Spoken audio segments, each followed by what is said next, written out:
దుర్గా ప్రసన్న వాసు విజయవాడ నుంచి వచ్చారు. యాక్చువల్గా వాళ్ళు ఉండేది ప్రస్తుతం గుడివాడ దగ్గర ఉంటున్నారు.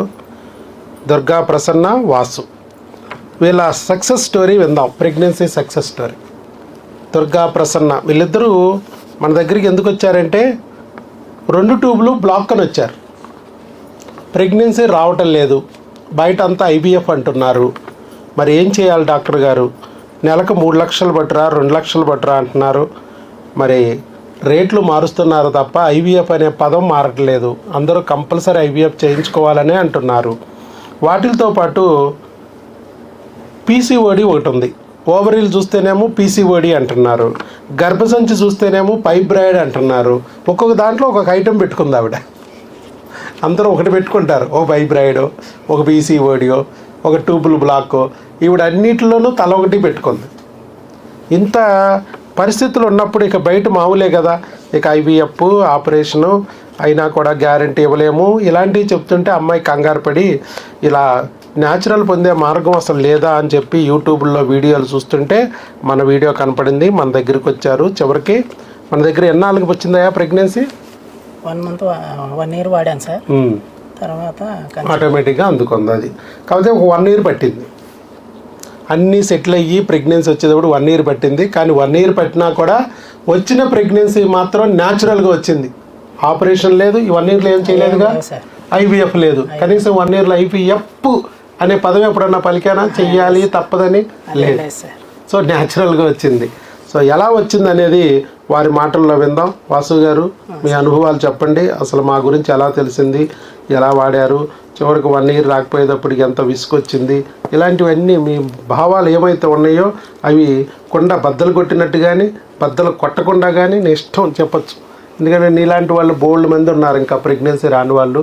వాళ్ళకు కూడా ఒక ధైర్యం వస్తుంది.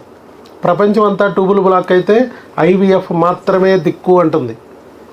అలాంటిది నీకు న్యాచురల్గా వచ్చింది అంటే మరి ఎంత అదృష్టం, ఎంత అవకాశం, అది చెప్పండి. మా అత్తగారు రిలేటివ్స్ కూడా ఉన్నారు సార్, వాళ్ళకి తెలిసిన వాళ్ళు. అయితే అక్కడికి వెళ్ళాం ఉయ్యూరులో.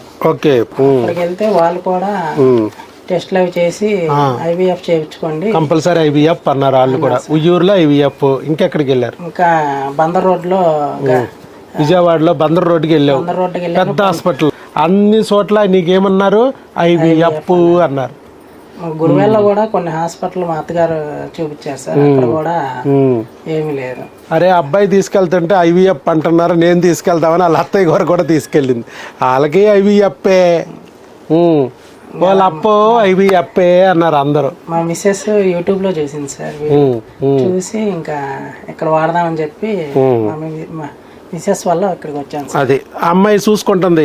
వీళ్ళందరూ ఇలాగే చెప్తున్నారులే, అసలు ప్రెగ్నెన్సీ వచ్చే మార్గం లేదా న్యాచురల్ గాని ఎత్తుక్కుంటూ ఉంటే యూట్యూబ్లో చేద్దాం అన్నారు సార్. ఆవిడ ఏదో ఒకటి గాజులైనా తాకట్టు పెడతానమ్మా, మీకన్నా ఎక్కువ కాదు, మీరు చేయించేసుకోండి అని చెప్పి ఆవిడ రెడీ అయిపోయింది డబ్బులు కట్టడానికి. పాపం బిడ్డకి పిల్లలు లేరనే దానికి బాధే కదా పాపం. కట్టడానికి రెడీ అయింది. కానీ మరి నెల 30 ఇంజక్షన్లు, 2 ఆపరేషన్లు, పైగా వస్తుందనే గ్యారంటీ లేదు, నో గ్యారంటీ. ఇవి చేసినా కూడా మా అమ్మని ఇబ్బంది పెట్టి ఎందుకని అమ్మాయి ఎత్తుక్కుంది యూట్యూబ్లో వీడియోలు. మన వీడియో చూసింది, వచ్చారు. వీడియో చూసి ఇంకా ఇక్కడ 1 ఇయర్ వాడితే మళ్ళీ ఇక్కడ కూడా 1 ఇయర్ వాడాం కదా, నేనే వద్దని చెప్పాను. మధ్యలో ఇక్కడికి వచ్చేటప్పటికి 2 నెలలు క్రిములు ఇచ్చాం, 2 నెలలు హార్మోన్లు ఇచ్చాం. తర్వాత ట్యూబులు ఓపెన్ అవుతున్నాయా లేదు చూస్తే ఓపెన్ అవ్వలేదు, ప్రెగ్నెన్సీ రాలేదు. సరే సెలైన్ ద్వారా క్లీన్ చేసాం, అప్పటికి కూడా మళ్ళీ రాలేదు. మరి అప్పుడు ఏం చేయాలంటే ఇంకొక 2 నెలలు బిల్లలు ఇచ్చాం. బిల్లలు భర్త భార్య మళ్ళీ వాడిచ్చి బిల్లలు వాడిచ్చి ట్రై చేసాం, అప్పుడు కూడా రాలేదు. నీకు చిరాకు వచ్చేసి ఈసుకొచ్చేసి యూట్యూబ్లో వీడియోలు ఇదంతా బోగాస్, ఫేక్ అనుకున్నాడు. మనసులో నమ్మకం పోయింది. సంవత్సరం ట్రై చేసా కదా రాలేదు. చూడు వస్తే 10 రోజులకు వచ్చి నేను వీడియోలు పెడుతున్నారు, 1 నెల రోజులకు వచ్చి నేను వీడియోలు పెడుతున్నారు, 2 నెలలకు వచ్చి నేను వీడియోలు పెడుతున్నాయి. మన రోజు రెగ్యులర్గా వస్తాయి. ప్రెగ్నెన్సీ రాలేదా అంటే నీకు రాకపోవచ్చు, రోజు వచ్చిన వాళ్ళు 10 మంది 15 మంది ఉంటారు ఇక్కడ. కన్ఫామ్గా రోజు 10 మంది ఉంటారు. మరి వాళ్ళ వీడియోలు కూడా 2-3 వీడియోలు వస్తూనే ఉంటాయి. బాగా చెప్పిన వాళ్ళ వీడియోలన్నీ పెడతాం. అవన్నీ చూసేటప్పటికి నీకేమనిపిస్తుంది? అందరికీ వస్తున్నాయి కానీ మాకు రావట్లేదు, అందరికీ డాక్టర్ గారు చెప్తున్నారు కానీ మనకు వర్కౌట్ అవ్వలేదు లేవే, ఆగిపోదాంలే అని చెప్పి ఆగిపోయాడు. మరి ఈ లోపల ఏమైందయ్యా? దేవుడు ఏం చేశాడు? నిన్ను వదిలేస్తే వదలనిచ్చాడా? వదలని ఎక్కడే వాడదామని చెప్పి మిసెస్ పట్టుదల వల్ల ఇంకెక్కడికి వచ్చాను. అది కొద్ది గ్యాప్ వచ్చినా కూడా మళ్ళీ అక్కడికే వెళ్ళాలండి. ఎక్కడ మార్గం లేదు. ప్రపంచంలో ఏ డాక్టర్ చెప్పినా కూడా పీసీఓడికి లాప్రోస్కోపీ చేయాలంటాడు. మళ్ళీ పీసీఓడీలు 2-3 నెలల్లో వచ్చేస్తాయి. ట్యూబుల్ బ్లాక్ ఏమో లాప్రోస్కోపీ హిస్ట్రోస్కోపీ చేయాలంటారు, చేసినా గ్యారంటీ లేదంటారు, ఐవీఎఫ్కి వెళ్ళాల్సిందే అంటారు. మరి ఇలాంటి పరిస్థితుల్లో ఫైబ్రాయిడ్ ఉంటేనేమో గడ్డ తీయాలమ్మా అంటారు. ఆ గడ్డ తీసేటప్పుడు గర్భసంచే పోవచ్చు, గర్భసంచి తీయించుకోవడానికి సిద్ధమైతే ఆపరేషన్కి వెళ్దాం అని అంటారు. గర్భసంచే లేకపోతే ఇక పిల్లలు ఎక్కడ? కాబట్టి ఎక్కడికి వెళ్ళినా ఇవి తప్ప వేరే లేవు. ఆ ఒక్క డాక్టరే మందులతో ప్రయత్నిస్తానంటున్నాడు ఆయన. మిగతా వాళ్ళకి తొందరగా వచ్చి ఉండొచ్చు, మనకు సమస్యలు ఎక్కువ ఉన్నాయిగా, కొంచెం టైం పట్టొచ్చాము, మళ్ళీ ఆయన దగ్గరికే వెళ్దాం అని చెప్పి మళ్ళా వచ్చింది. మరి వచ్చేటప్పటికి సారి ప్రెగ్నెన్సీ కన్ఫామ్ అయిపోయింది. కన్ఫామ్లో కూడా వచ్చిన ప్రెగ్నెన్సీ కూడా గర్భసంచిలో వచ్చిందండి, ట్యూబుల్లో రాలా. 2 ట్యూబులు బ్లాక్ అయితే ఎక్కడుంటాయి? అంతా బాగున్న వాళ్ళకే ట్యూబుల్లోకి వెళ్ళి ఇరుక్కుంటున్నాయి. అలాంటిది ట్యూబుల్లో లేదు, గర్భసంచిలో ఉందని ఇచ్చారు. చేసిన స్కానింగ్ కూడా ఎవరు చేశారు? మనం చేసింది కాదు. ఆవిడ గుడివాళ్ళ వాళ్ళ అమ్మ వాళ్ళ ఇంటి దగ్గర మరి దగ్గరలో ఉన్న స్కానింగ్ సెంటర్కి వెళ్ళి చేయించుకుంది. ఏం స్కాన్ చేయాలనేది మనం పెట్టిన స్కానింగ్ని అక్కడ దగ్గరలో వెళ్ళి చేయించుకోమన్నాం.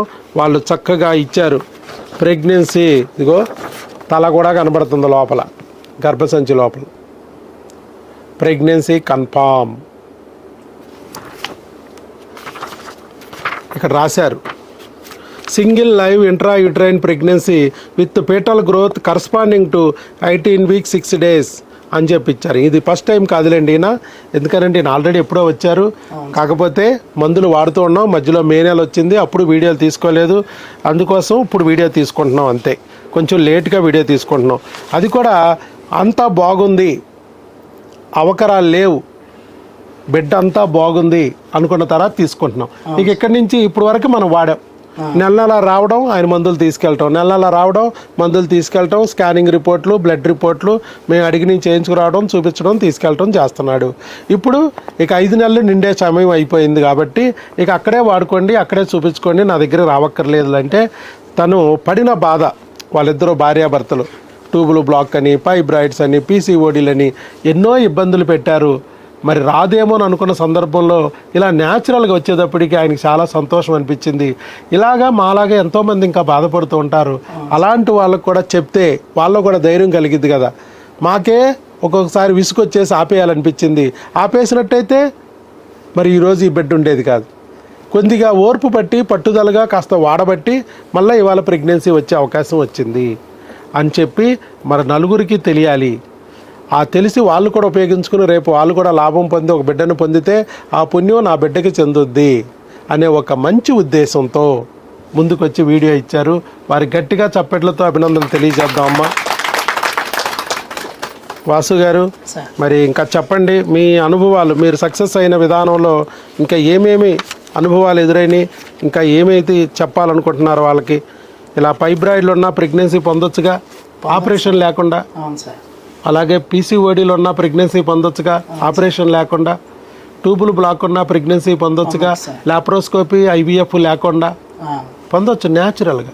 కాకపోతే కాస్త లేట్ అయింది. కొంతమందికి 1 monthకి వచ్చిన వాళ్ళు ఉన్నారు, 2 monthsకి వచ్చిన వాళ్ళు ఉన్నారు. మీది కొంచెం సంవత్సరం పట్టింది అంతే. ఈ సంవత్సరంలో ఎన్నిసార్లు ఫీజులు తీసుకున్నాం మేము? నెలకు ఒక ఫీజు తీసుకున్నామా?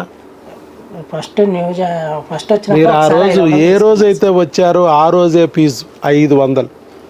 బిడ్డ మళ్ళా వచ్చే వరకు చేతిలో వచ్చే వరకు 500. ఎక్కడన్నా చూసారా ఇలాంటి సిస్టమ్? 15 రోజులకో 10 రోజులకో ఒకసారి ఓపీ తీసుకొని స్టాంపు కొడతారు, ఎక్కడ మర్చిపోతామో డేట్ అని. 10 రోజులకి ఓపీ అంటారు, 15 రోజులకి మందులు రాస్తారు, మళ్ళా 15 రోజులకి ఓపీ పడిపోద్ది.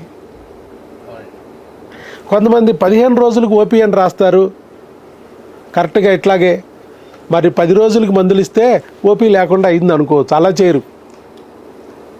వాళ్ళు ఎట్లాగ ఉంటుందంటే వాళ్ళ ఓపీ అయిపోయే టైంకి మళ్ళీ మీ మందులు అవుతాయి, మళ్ళీ వెళ్ళి ఓపీ కట్టేటట్టుగా సెట్ చేస్తారు. 15 రోజులకు ఓపీ రాస్తారు సార్. 16వ రోజు వెళ్ళి మళ్ళీ మందులు OP డబ్బులు తీసుకోవాలి, కట్టి మళ్ళీ తీసుకోవాల్సి వస్తుంది. tablet. ఒక 20 రోజులకు రాస్తే తచ్చినట్టు వెళ్తావుగా నువ్వు. అవును సార్, 20 రోజులకి వెళ్తే ఒక 5 రోజులు ఆగి మళ్ళీ కట్టాల్సి వస్తుంది. కట్టాలి అట్లా సార్. ఓపీలే కాదండి, తర్వాత ఆపరేషన్లు 2 నెలలు 3 నెలలు మందులు ఇవ్వగానే మొదలెట్టేస్తారు. ఇక ఎందుకు ఆపరేషన్కి వెళ్ళొచ్చుగా, ఏంది లేట్ చేస్తున్నారు, ఎందుకు IVFకి వెళ్ళొచ్చుగా, ఇంకా అండాలు కూడా అయిపోతున్నాయి. మా అత్తగారు చెప్పారు అయితే 2-3 లక్షలు అయిపోద్ది IVF చేసుకోండి, ఇప్పటికే చాలా లేట్ అయిపోయింది కదా. అది కూడా డిస్కౌంట్తో. మీ అత్తగారిని చూసి డిస్కౌంట్ ఇవ్వాలనిపించింది వాళ్ళకి. 3 లక్షలు అని చెప్పారు సార్. ఇక్కడ 30,000తో అయిపోద్ది. అది జరుగుతుంది అదండి బయట. కాకపోతే ఒక్కొక్కసారి చెప్తున్నారు కదా, ఆయనైనా నమ్మకం కలిగే వచ్చాడు, కానీ కొద్దిగా డిలే అయ్యేటప్పటికి ఓర్పు కాస్త ఆవిరి నశించింది. పెళ్ళై చాలా కాలం అయిపోయింది. అందుట్లో ఈయన దగ్గరికి వస్తే ఏదో వస్తుందా అని ఆశతో వచ్చినప్పుడు ఇక్కడ కూడా లేట్ అయ్యేటప్పటికి ఇక దేవుడి మీద కూడా ఒక్కోసారి కోపం వచ్చేస్తుంది. అవును సార్, దేవుడికి కూడా పచ్చి కొట్టేద్దాం, మంచి దేవుడు ఉంటే చూడు పిన్ని అని అడుగుతూ ఉండుంటాడు, మార్చేద్దాం దేవుడిని అని.